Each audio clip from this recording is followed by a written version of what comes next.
It's hard for me to sleep here.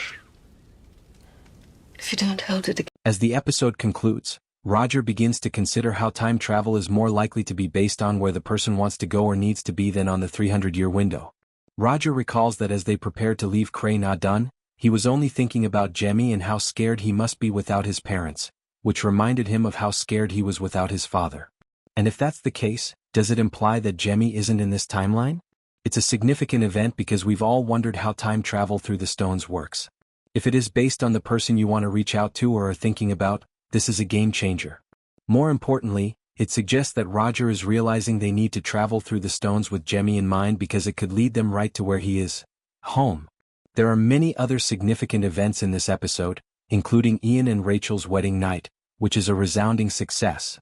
Jamie also tells Claire about being frustrated while sleeping in the same bed as Lord John Grey. It's a difficult pill to swallow, but his animosity appears to be directed at John rather than Claire. Despite his anger, he does not want John to die at the gallows and hopes he is okay. Oh, and William, who he knows is outraged to learn the truth about his parentage.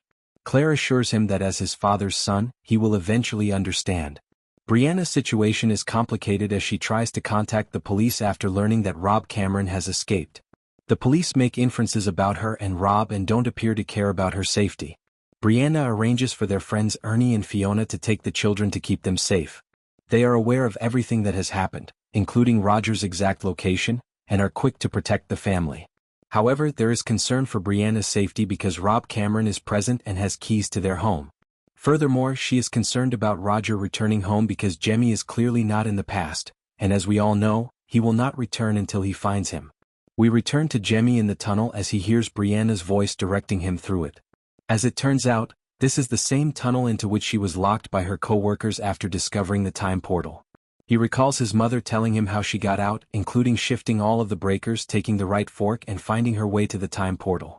Brianna, with the assistance of Mandy, Rosa Morris, is attempting to locate him as he moves through the tunnel. The scene overlaps with Roger and Buck walking towards the stones, possibly following Jemmy's path in the present. Jemmy enters the time portal just as Buck and Roger discover the stones. Jemmy briefly hears his father's voice before making his way outside, where his mother discovers him on the road.